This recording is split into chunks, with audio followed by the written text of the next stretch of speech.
सह नौ भुनक्तु सह वीर्यङ्करवावहै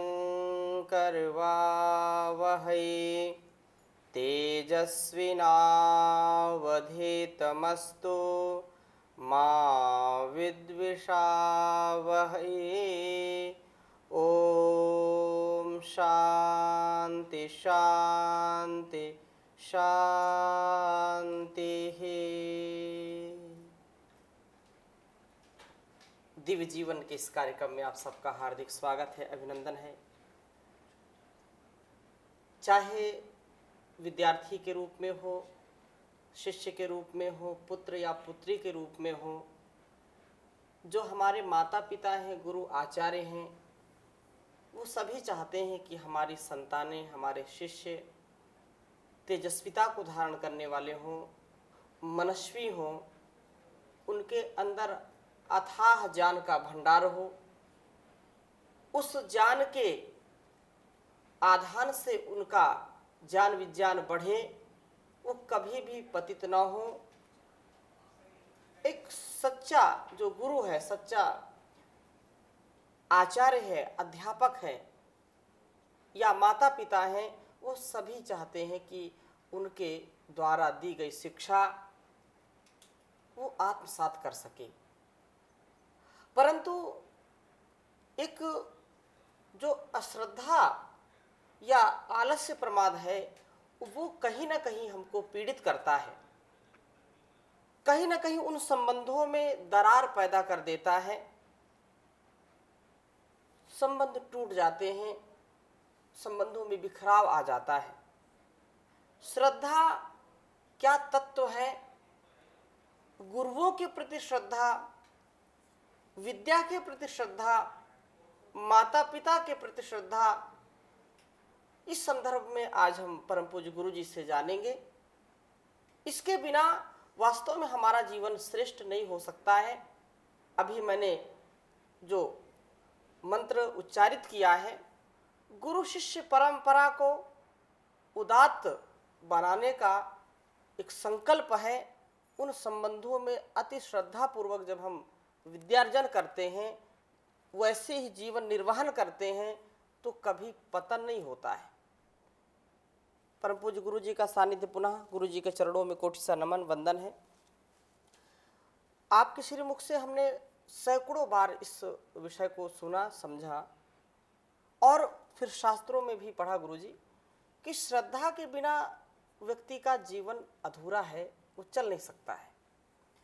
अगर वो चल भी रहा, हमको प्रतीत होता है कि चल रहा है, तो जिन चीज़ों के प्रति उसकी श्रद्धा, उसमें चलता है। तो हम गुरु सत्ता से, गुरु की सन्निधि में, माता पिता की सन्निधि में कैसे जुड़े रहें, उसके लिए श्रद्धा कैसी होनी चाहिए और श्रद्धा तत्व क्या है, इसका हमारे जीवन में क्या महत्व है, इस संदर्भ में आपके श्रीमुख से हम इस विषय को सुनना चाहते हैं। कृपा करें। दो चीज़ें होती हैं, एक ज्ञान और एक श्रद्धा। जी।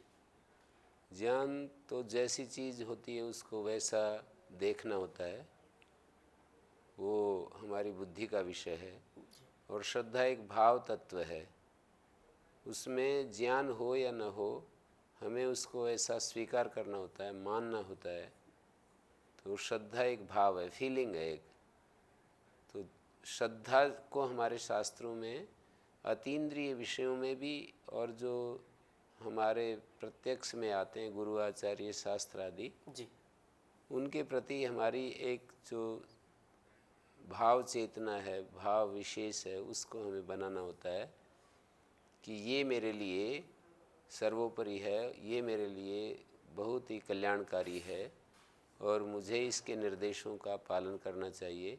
गुरु आचार्य के द्वारा कही गई बात को मुझे पूरा महत्व देना चाहिए। शास्त्र के द्वारा जो कहा गया है वो वैसा ही है, उसमें कुछ भी, शास्त्र में कहा धर्म के अनुष्ठान से हमें सुख मिलता है, अधर्म से हमें दुख मिलता है। यदि ये स्टेटमेंट शास्त्र के द्वारा हमारे सामने आता है तो उसको वैसा ही स्वीकार करना, मान लेना तो श्रद्धा है जी।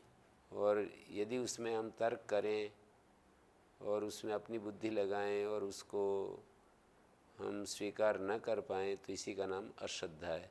ये दोनों मन के एक विशेष मन की भाव दशा, मन की स्थिति है। बृहदारण्यक में कहा है कि ये सब मन ही है। जी श्रद्धा, अश्रद्धा, धी, भी, लज्जा आदि, संकल्प, विचिकित्सा, संशय, ये मन के एक भाव विशेष हैं, मन के धर्म हैं। तो यदि हम स्वीकार करते हैं जो चीज़ें जैसी हैं जी उनको तो स्वीकार करना चाहिए। कई बार ज्ञान को भी हम स्वीकार नहीं करते। जैसे कि किसी चीज़ का हमें अनुभव हो गया जी कि इस चीज़ के ऐसा करने से ऐसा होता है, हमारे अनुभव में आ गया, फिर भी कई बार हम लापरवाही करते हैं, प्रमाद करते हैं, उसको वैसा हमारे व्यवहार में, आचरण में जो होना चाहिए वो रूप हम नहीं रख पाते हैं। तो ये हमारे प्रमाद के कारण होता है। जानने के बाद भी यदि हम वैसा नहीं करते हैं, ये प्रमाद के कारण होता है, लापरवाही के कारण होता है। मानसिक लापरवाही बोलते हैं, जी या शारीरिक आलस्य के कारण होता है। आलस्य और प्रमाद दो शब्द हमने सुने हैं बहुत। तो शारीरिक दृष्टि से जैसे हमारा शरीर में भारीपन हो जाता है, मन में भारीपन हो जाता है, ये भारीपन तो आलस्य है। तमस के कारण से हमारा मन किसी भी चीज़ के लिए इच्छुक नहीं होता है, और इसी तरह से हमारा शरीर भारी होने के कारण हम कुछ कर्म आदि नहीं करना चाहते हैं, बस आराम से रहना चाहते हैं, लेटे रहना चाहते हैं या बैठे रहना चाहते हैं, विचार भी नहीं करते हैं। ये सब मन के आलस्य के कारण होता है, मन के भारीपन के कारण। भारीपन तमस से होता है। जी तो जानने के बाद भी, अर्थात किसी चीज़ को हमने जान लिया, हमारे को आंशिक रूप से अनुभव में भी आ गया, फिर भी हम उसको मानते नहीं हैं पूरा का पूरा, तो आलस्य उसके मूल में कारण हो सकता है। और कभी दूसरी परिस्थिति होती है कि हम जानते नहीं हैं, केवल मानना होता है पहले, शुरू में तो उसको स्वीकार करना होता है। मानना स्वीकार करना एक ही बात है। जी तो हम जब मान लेते हैं तो उसके बाद कालांतर में ज्ञान भी हमें हो जाता है। पर यदि अतीन्द्रिय चीज़ों को, जैसे परमात्मा की सत्ता के बारे में हमारे शास्त्र बताते हैं कि परमात्मा है और वो सुख स्वरूप है, आनंद स्वरूप है, वो अद्वितीय है, वो हम सब में है, वो हम सब का है, जी वो हम पर कृपा करता है, ये सारी चीज़ें, क्योंकि ये किसी को देखी नहीं जा सकती ऐसे सामान्य रूप से, आँखों से देखी नहीं जा सकती, इन चीज़ों को शास्त्रकार बताते हैं और सुनने वाले श्रोता जो हैं उनको स्वीकार करना होता है। जी तो ये जो स्वीकृति है, स्वीकार भाव है, इसी को श्रद्धा कहते हैं। और वो श्रद्धा जब हमारे हृदय में होती है तो हम सुरक्षित अपने आप को महसूस करते हैं, हम अपने आप को एकदम हल्का महसूस करते हैं।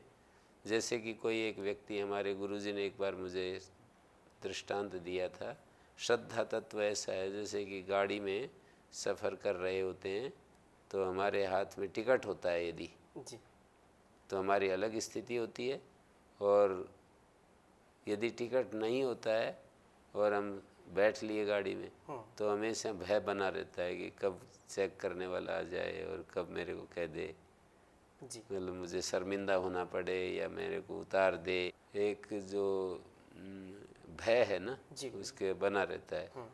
तो श्रद्धा, जीवन में श्रद्धा का होना ऐसा है जैसे कि गाड़ी में सफ़र करते समय टिकट लेकर के बैठना। जी श्रद्धा है तो हमारा जीवन निर्भय हो जाता है, क्योंकि हमने ऐसा सुना है शास्त्रों में कि जिसको हम भगवान कहते हैं वो हमारा माता पिता, त्वं ही न पिता वशो त्वं माता शतक्रतो बभूवित है। तुम मेरे माता हो, तुम मेरे पिता हो, तुम मेरे गुरु हो, तुम मेरे आचार्य हो, तुम मेरे न्यायाधीश हो।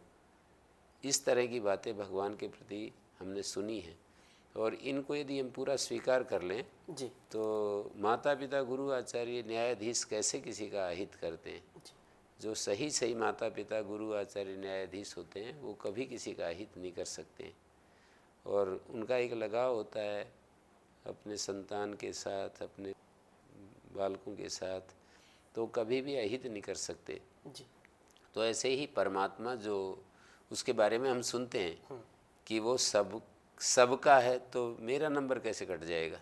जी जब वो सबका है तो मेरा भी है, और जब वो सब जगह है, सर्वत्र है, तो वो मुझ में भी है। पर ये बात माननी पड़ती है, जी मतलब इसको हम जान नहीं सकते ऐसे। ये तो एक स्टेटमेंट है, ये एक कथन है। इस कथन को हम या तो स्वीकार कर दें या फिर इसको यूँ कह दें कि तो ऐसे ही बोल रहे हैं। ये तो बिना किसी कारण के हम किसी चीज़ को अस्वीकार कर देते हैं, इसी का नाम अश्रद्धा होती है। जी जब ये कहा जाता है शब्द प्रमाण क्या है, तो बोले शब्द प्रमाण वो है जब प्रमाणांतर से जब तक वो बाधित न हो जाए तब तक वो पूर्ण रूप से प्रामाणिक होता है। मानी जैसे किसी ने कहा कि इस नदी के परली तरफ आम के वृक्ष हैं, एक शब्द प्रमाण है, किसी के द्वारा बोला गया एक वचन है। तो जब तक वहाँ जाकर के देख नहीं लेते, उससे पहले ये पूरा प्रमाण है। वहाँ जाकर के देखें और फिर यदि वो हमें ना मिले तब कहा जाएगा कि ये तो वाक्य जो है प्रामाणिक नहीं है। कोई वाक्य हम सुनते हैं जी और प्रमाणांतर से जब वो निरस्त हो जाता है, प्रमाणांतर से वो बाधित हो जाता है किसी दूसरे प्रमाण से, अर्थात प्रत्यक्ष आदि प्रमाण से, जी तो ये कहते हैं कि जो शुभ कर्म करते हैं उनको स्वर्ग मिलता है। शास्त्रकार ऐसा कहते हैं, शुभ कर्म करते हैं उनको स्वर्ग मिलता है। तो ये वाक्य हम प्रूव कैसे कर सकते हैं ऐसे? हम स्वर्ग मिलता है हमारे इस शरीर को छूटने के बाद, और वहाँ हम कैसे जा कर के कि मेरे को स्वर्ग मिला या नहीं मिला? तो प्रमाणांतर से बाधित नहीं हो रहा है, किसी दूसरे प्रमाण से, प्रत्यक्ष या अनुमान जो दूसरे प्रमाण हैं उनके द्वारा ये जो स्टेटमेंट है ये बाधित नहीं हो रहा। बाधित नहीं होता है तो ये शब्द जो बोला गया है ये पूरा प्रामाणिक है। और प्रामाणिक चीज़ को, प्रमाण से जो चीज़ सिद्ध होती है उसको हमें मान लेना चाहिए, उसको स्वीकार करना चाहिए। प्रमाण से सिद्ध बात को यदि हम नहीं मानते हैं, मानी वो प्रमाण, मैंने कहा कि प्रमाण जो है प्रत्यक्ष होता है, प्रमाण अनुमान होता है, प्रमाण शब्द होता है। 3 तो एटलीस्ट कम से कम प्रमाण होते ही हैं। जैसे 6 भी बताते हैं, संभव प्रमाण, अर्थापत्ति प्रमाण, अभाव प्रमाण, उपमान प्रमाण, ऐसे इतिहास प्रमाण, 8 अधिकतम 8 प्रमाण बताते हैं। फिर मीमांसा और वेदांत में 6 प्रमाण बताते हैं कि प्रत्यक्ष, अनुमान, शब्द और उपमान, अर्थापत्ति और अभाव, अनुपलब्धि। मानी किसी चीज़ की उपलब्धि नहीं हो रही है, हमने कहा कि वहाँ पर घट रखा है और जाकर देखा तो नहीं था, तो ये एक अनुपलब्धि प्रमाण, अभाव प्रमाण माना जाता है। तो इस तरह से कम वेदांत और मीमांसा में 6 प्रमाण बताए, और संभव और इतिहास इनको भी मिला दे तो 8 प्रमाण हो जाते हैं। इन 8 को यदि कम से कम सिमेट करके देखें तो 3 प्रमाण तो होते ही हैं। 3 तो प्रमाण है जी। जैसे कि प्रत्यक्ष, अनुमान और शब्द जी, आगम प्रमाण, आगम या शब्द जी। तो शब्द प्रमाण में जो विश्वास होता है जी, इसका नाम श्रद्धा होता है। प्रत्यक्ष प्रमाण में भी विश्वास करना होता है, तो उसमें विश्वास, जैसे कि ये संसार को बनाने वाला अनुमान से सिद्ध करते हैं नैयायिक लोग, हमें युक्ति से इस तरह से देखा जा सकता है कि बिना रचनाकार के रचना कोई भी नहीं हो सकती, और व्यवस्थित रचना तो बिल्कुल नहीं हो सकती जी। जैसे कि कोई पुस्तकालय हो बहुत बड़ा, लाखों किताबें हों, और उसमें एक एक, जहाँ भी देखते हैं हम जा कर के कि साइंस की किताबें एक जगह लगी हुई हैं, वैदिक साहित्य एक जगह है, व्याकरण की चीज़ पुस्तकें एक एक जगह है, एक एक अलमारी में, और ज्योतिष की एक जगह है, और फिलोसफी दर्शन शास्त्र एक जगह है, साहित्य एक जगह है, कला की पुस्तकें एक है, ऐतिहासिक पुस्तकें एक है, अंग्रेजी साहित्य एक जगह है, उनमें भी एक एक कवि का एक एक जगह है। मिल्टन अलग एक खाने में लगा हुआ है, शेक्सपियर अलग एक जगह है।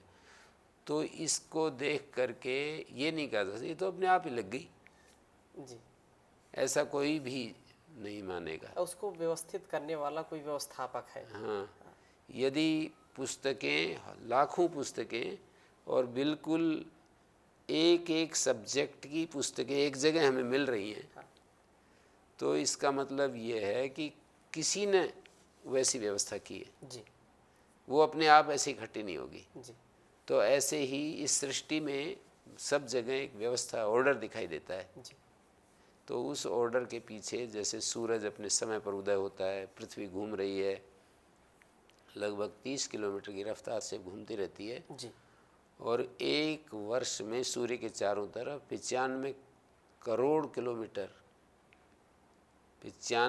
किलोमीटर घुमाती है, और एक सेकंड का भी अंतर नहीं हो।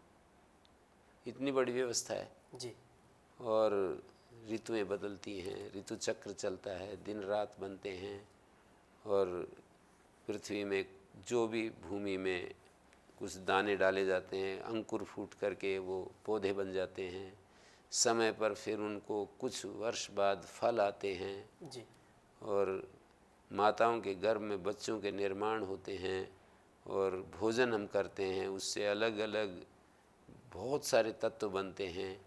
कितनी सारी चीज़ें हमारे भोजन में से अलग अलग छंट जाती हैं, भोजन बनता है, वेस्ट मैटर बाहर निकल जाता है, खून बनता है, हड्डियाँ बनती हैं, खून में भी कितने सारे तत्व हैं जो जहाँ भी देखेंगे कितनी व्यवस्था, ऑर्डर दिखाई देता है। जी आँख की एक पुतली को हम अध्ययन करें तो कितनी जटिल रचना है। कान के पर्दे को यदि हम देखें कैसे हमारे द्वारा बोले गए उन ध्वनियों को ग्रहण करता है। जी हमारी इंद्रियां कितनी व्यवस्थित हैं, सब जगह इतनी व्यवस्था है। तो इस व्यवस्था के आधार पर हम वो करते हैं, अनुमान करते हैं कि कोई ऐसा है, कोई ज्ञान में ऐसी शक्ति है जिसके कारण से ये व्यवस्था है। कर्मों का फल मिलता है हमारे को, ये अतीन्द्रिय विषय हो जाता है। अब जिनको श्रद्धा है वो ऐसा मानते हैं कि हाँ भाई कर्मों का फल मिलता है। जी जिनको श्रद्धा नहीं है वो ऐसा नहीं मानते कि कर्म जो किए जाते हैं उनका फल मिलता है।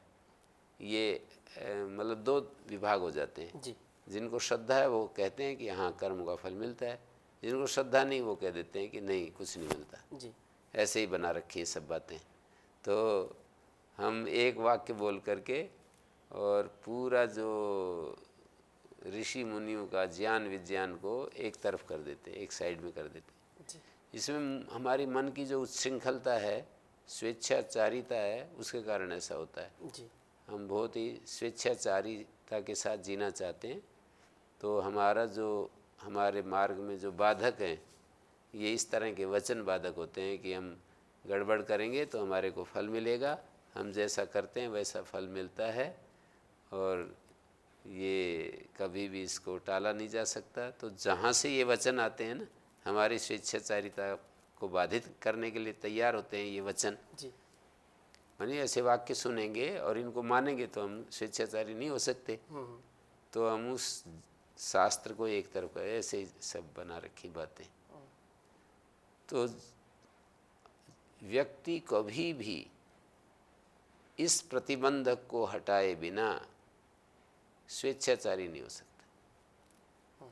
व्यक्ति के सामने यदि शास्त्र नाम की चीज़ हमेशा बनी रहे और वो यदि उस शास्त्र के अनुसार विचार करे तो कभी भी स्वेच्छाचारी नहीं हो सकता। जी तो ये एक बहुत समझने की और गंभीरता से चिंतन करने की बात है कि हम शास्त्रों को क्यों अश्रद्धा करते हैं। जब तक गुरुजी उसमें श्रद्धा नहीं होती तब तक हम उसको ठीक से अंगीकार भी नहीं कर सकते हैं। तो नहीं कर सकते। और ये बात मैं जो कह रहा हूँ जी कि हम शास्त्र में अश्रद्धा क्यों करते हैं, अविश्वास क्यों करते हैं, इसके मूल में जो कारण है यदि खोजा जाए तो ये होता है कि हमारी स्वेच्छाचारिता उससे बाधित होती है। जी यदि शास्त्र को हम स्वीकार करेंगे तो अपनी प्रवृत्तियों पर हमें रोक लगानी पड़ती है। उसपे जो विधि निषेध है वो सब मानना पड़ेगा। हाँ, जी तो विधि निषेध को मानना ही तो स्वेच्छाचारिता में बाधा है। जी ये करो, ये मत करो, इधर ये काम करने हैं, ये नहीं करने हैं। ये जो बात हमारे मन में, ये बात जो चीज़ हमारे सामने आती है, यही चीज़ हमारे को शास्त्र के प्रति श्रद्धावान होने से रोक देती है। तो शास्त्र हमारे को कहता है कि तुम ये करो, हमारा मन कहता है कि हम जो चाहें वो करें। तो एक तरफ तो झुकना पड़ेगा, जी गुरु जी। या तो शास्त्र हट जाए या हम अपनी स्वेच्छाचारिता को अलग कर लें, हटा लें। ज्ञान पूर्वक गुरु जी जीवन जीना है यदि हमको, तो श्रद्धा तो करनी पड़ेगी।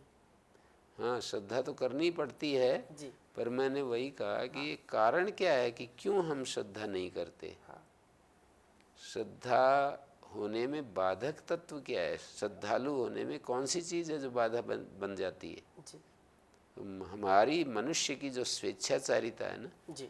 वही बाधक बन जाती है तो श्रद्धा न होने में। जी गुरु जी, इस विषय में ये बात सुनिश्चित हमको करनी चाहिए कि जैसा आपसे बहुत सारे उदाहरण भी देते हैं, जब गर्भस्थ शिशु होता है, माँ की गर्भ की ऐसी संरचना परमात्मा करता है, और बच्चा उस जो होता है वो बंधन में होता है, और जब बंधन को स्वीकार नहीं करेगा वो, तो उसका निर्माण कभी नहीं हो सकता है। वो तो कुदरत की तरफ से ऐसे एक व्यवस्था है जी गुरु जी। कि उसको रहना ही पड़ता है वहाँ। हाँ, तो ऐसे ही हम यदि सहज स्वीकार कर ले इस बात को कि बंधन में ही सृजन है, गुरु आचार्य माता पिता जो हमको एक मर्यादा बताते हैं, या समाज की जो मर्यादा है, उसके बंधन को हम कभी ना तोड़ें, या शास्त्रों के जो वचन है, कथन है, उनको हम ना तोड़ें, तो निर्माण निश्चित रूप से यदि होगा। ये स्वीकार हो जाए तो फिर तो श्रद्धा हो ही गई ना। जी गुरु जी। ये स्वीकार हो गया, इसका स्वीकार न होना ही तो अश्रद्धा है। जी और वो अस्वीकार करते क्यों है, बार बार हमारा कारण की खोज करते हैं ना। जी गुरु जी। तो कारण ये आकर के हमें हमारे सामने उपस्थित होता है, इसलिए करते हैं हम। स्वेच्छा। अस्वीकार क्यों जी। करते हैं कि हमारी स्वेच्छाचारिता बाधित होती है। उसको स्वीकार करने से। जी तो मूल बात ये आई कि हमें स्वेच्छाचारी, यदि ये हमारी समझ बन गई जी कि हम तो अपने ढंग से जिएंगे, जो मन में आएगी वो करेंगे, तो इस पर बहुत काम करने की ज़रूरत है जी कि इस वृत्ति से, इस समझ से हमारा जीवन प्रगतिशील और हमारा जीवन सुखी, हमारा जीवन बहुत ही अपने लिए और दूसरों के लिए अच्छा होगा या सबके लिए खतरे में पड़ेगा। जी ये विचार करने की और काम करने की ज़रूरत है इस बिंदु पर जी कि यदि हम अपने मनमौजी ढंग से जीना चाहते हैं, शास्त्र मर्यादाओं को स्वीकार नहीं करते, तो इस वृत्ति से हम नहीं करते हैं। जी हम तो नहीं मानते हैं शास्त्र में जो लिखा है वो ठीक है, तो और किसी की हम नहीं मानेंगे कि तुम ये ऐसा करो, हमारे जो मन में आएगा वो करेंगे। तो इस वृत्ति से क्या उस व्यक्ति का जो इस वृत्ति से चल रहा है, वो व्यक्ति, मानी वो जो क्लिनिकल ट्रायल बोलते हैं ना, जी सब जगह इसका प्रयोग किया जा सकता है कि हम अपना विचार करके देखें और परीक्षण करके देखें और गहरी आँखों से, स्वयं की आँखों से देखें जी कि एक व्यक्ति जो शास्त्र की मर्यादाओं को मान करके चलता है, जैसा कहा है वैसा करता है, वैसा डूज और डोंट्स बोलते हैं ना, विधि प्रतिषेध, विधि प्रतिषेध को सामने रख करके अपना जीवन जी रहा है, और दूसरा व्यक्ति विधि प्रतिषेध को अस्वीकार करके अपने ही तरीके से जीना चाहता है जी कि मैं तो अपने तरीके से जीऊँगा, मुझे जिसमें अच्छा लगेगा मैं करूँगा। तो ऐसा यदि हमारी स्थिति बन रही है, जैसा मुझे लगता है वैसा मैं करूँगा, तो फिर इसका मतलब ये होता है कि मैंने शास्त्र और गुरुजन और बड़े लोगों की, अनुभवी लोगों की जो मर्यादा व्यवस्था थी ना, अनुशासन था, जी उसको मैंने स्वीकार नहीं किया। मैं अपने तरीके से जीऊँगा तो उसको मैंने अस्वीकार कर दिया है। तो उस देखना पड़ता है हमारे को इस मन की जो ये एक दशा है, मन के द्वारा, जो हमारे मन के द्वारा ये एक मांग विशेष जो हमने बनाई कि मैं तो अपने अनुसार जीऊँगा भाई, मैं किसी को नहीं, मेरे को कुछ नहीं, ये सब बेकार लगती हैं सब चीज़ें। जी तो इस वृत्ति से वो व्यक्ति और दूसरा एक व्यक्ति जो इस सारी मर्यादाओं को मानता है और उसका जीवन है, तो इन दोनों के जीवन में कहाँ शांति अधिक है, ऐसा हमें अध्ययन करना चाहिए। किस में विवेक अधिक जागृत रहता है, अध्ययन करना चाहिए। किस में सुख ज़्यादा है, कौन से व्यक्ति में सुख का प्रादुर्भाव अधिक होता है, ये देखना चाहिए। जी। सुख, विवेक, शांति, ये सारी चीज़ें कहाँ ज़्यादा फलीभूत हो रही हैं, हमें देखना चाहिए। और भी इस विषय पर हम कर सकते हैं, ये बात बहुत ही महत्वपूर्ण है। जी गुरु जी। तो आज की चर्चा में, संवाद में हमने समझने का प्रयास किया कि जब माता पिता, गुरु, आचार्य या शास्त्रों की जो बातें हैं, उनका जो उपदेश है, या जो हमारे लिए संयम और मर्यादित जीवन जीने की बात करते हैं, उनके प्रति यदि अश्रद्धा आती है, अश्रद्धा क्यों आती है? क्योंकि हम चाहते हैं मनमानी, हम चाहते हैं कि अपना मनमौजी ढंग से अपने जीवन को जीते रहें, स्वेच्छाचारिता में जीते रहें।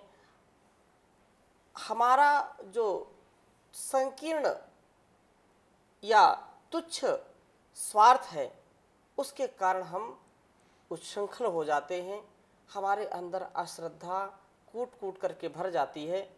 हम इन सारे दुर्गुणों से, इन अपूर्णताओं से कैसे बचें? हम स्वेच्छाचारिता से कैसे बचें? हम जो शास्त्र विहित निषेध है उसी में प्रवृत्त क्यों होते हैं? अनेक बिंदुओं पर अगले संवाद में परम पूज्य गुरु जी का हम मार्गदर्शन प्राप्त करेंगे।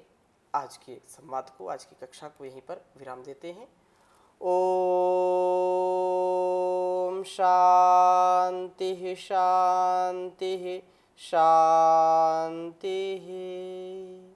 ओम श्री गुरुभ्यो नमः।